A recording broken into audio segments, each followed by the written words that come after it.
দেশে চলছে গ্যাসের সংকট, অথচ সেই সংকট কাটাতে দেশীয় গ্যাসের উৎপাদন বাড়ানোর চেয়ে ব্যয়বহুল এলএনজি আমদানির দিকেই বেশি ঝুঁকছে সরকার। বিশ্লেষকদের অভিযোগ, নতুন নতুন এলএনজি টার্মিনাল ও আমদানির উপর নির্ভরতা বাড়ালে জ্বালানি খাতের ব্যয় যেমন বাড়বে, তেমনি চাপ তৈরি হবে বৈদেশিক মুদ্রার রিজার্ভেও। বছরে এলএনজি আমদানিতে বাংলাদেশকে গড়ে প্রায় 47,000 কোটি টাকা খরচ করতে হয়। গত বছর শুধু এই খাতে সরকারের ভর্তুকি ছিল প্রায় 6,000 কোটি টাকা। আর মধ্যপ্রাচ্যের অস্থিরতার কারণে চলতি বছরের প্রথম 6 মাসেই এলএনজি আমদানির ব্যয় 60,000 কোটি টাকা ছাড়িয়েছে। এই সময়ে ভর্তুকির পরিমাণও বেড়ে 16,000 কোটি টাকার বেশি হয়েছে। দেশীয় গ্যাসের ক্ষেত্রে পরিস্থিতি একেবারেই ভিন্ন। দেশের মাটির নিচে থাকা গ্যাস উত্তোলনের খরচ এলএনজি আমদানির তুলনায় অনেক কম। কিন্তু নতুন কূপ খনন, পুরনো কূপ থেকে উৎপাদন বাড়ানো কিংবা গ্যাস পরিবহনের জন্য প্রয়োজনীয় পাইপলাইন নির্মাণে তেমন গতি দেখা যাচ্ছে না। সরকার বাপেক্সকে শক্তিশালী করার কথা বললেও নতুন কূপ খনন ও উৎপাদন বাড়ানোর ক্ষেত্রে সেই উদ্যোগের প্রতিফলন খুব একটা দেখা যাচ্ছে না। ফলে চাহিদা মেটাতে বাড়ছে আমদানি নির্ভরতা। এলএনজি সরবরাহ ব্যবস্থাতেও রয়েছে বড় ধরনের সমস্যা।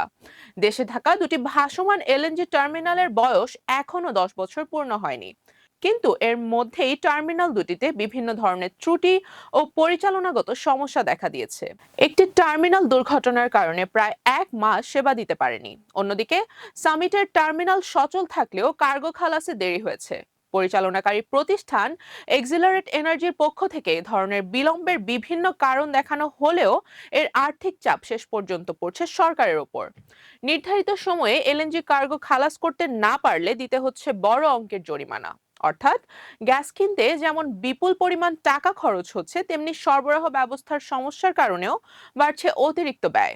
এর মধ্যেই আরো 4টি এলএনজি টার্মিনাল যুক্ত করার পরিকল্পনা করছে সরকার। পাশাপাশি যুক্তরাষ্ট্র, চীন সহ কয়েকটি দেশের সঙ্গে তুলনামূলক বেশি দামে এলএনজি কেনার চুক্তিও হয়েছে। এতে ভবিষ্যৎ আমদানির পরিমাণ বাড়ার সঙ্গে সঙ্গে ব্যয়ের চাপও আরো বাড়তে পারে। এই বাড়তি খরচ সামাল দিতে গ্যাসের দাম বাড়ানোর উদ্যোগও নেওয়া হয়েছে। পেট্রোবাংলার পরামর্শে বিতরণ কোম্পানিগুলো গ্যাসের দাম বাড়ানোর প্রস্তাব তৈরির কাজ করছে। অর্থাৎ আন্তর্জাতিক বাজারে এলএনজির দাম বাড়লে তার প্রভাব শুধু সরকারের ব্যয়ের মধ্যে সীমাবদ্ধ থাকবে না, গ্রাহকের গ্যাসের বিলেও এর চাপ পড়তে পারে। বিশেষজ্ঞরা বলছেন, এলএনজির ওপর দীর্ঘমেয়াদী নির্ভরতা দেশের জন্য ব্যয়বহুল হয়ে উঠতে পারে। আন্তর্জাতিক বাজারের দামের সঙ্গে এলএনজির আমদানি ব্যয় ওঠানামা করে। আবার এই গ্যাস কিনতে প্রয়োজন হয় বৈদেশিক মুদ্রা। ফলে আমদানির পরিমাণ যত বাড়বে, অর্থনীতির ওপরও তত বেশি চাপ তৈরি হবে। তাদের মতে, গ্যাস সংকটের টেকসই সমাধানের জন্য দেশের নিজস্ব গ্যাস অনুসন্ধান ও উত্তোলন বাড়াতে হবে। নতুন কূপ খনন, উৎপাদন সক্ষমতা বৃদ্ধি এবং প্রয়োজনীয় পাইপলাইন তৈরি করতে হবে দ্রুত। একই সঙ্গে এলএনজি টার্মিনাল পরিচালনায় কঠোর জবাবদিহি নিশ্চিত করার কথাও বলেছেন বিশেষজ্ঞরা। অর্থাৎ নির্ধারিত সময়ে কোনো প্রতিষ্ঠান সেবা দিতে ব্যর্থ হলে তার আর্থিক দায় যেন সরকারকে বহন করতে না হয়, সেজন্য স্পষ্ট নিয়ম ও আর্থিক জরিমানার ব্যবস্থা থাকা প্রয়োজন। কারণ গ্যাসের ঘাটতি সাময়িকভাবে এলএনজি দিয়ে পূরণ করা গেলেও পুরো জ্বালানি ব্যবস্থাকে যদি ক্রমেই আমদানি নির্ভর করা হয়, তাহলে এর খরচ শেষ পর্যন্ত রাষ্ট্র, অর্থনীতি এবং সাধারণ ভোক্তা তিন পক্ষকেই বহন করতে হবে। রুবাইয়াত জান্নাত, টাইমস 24।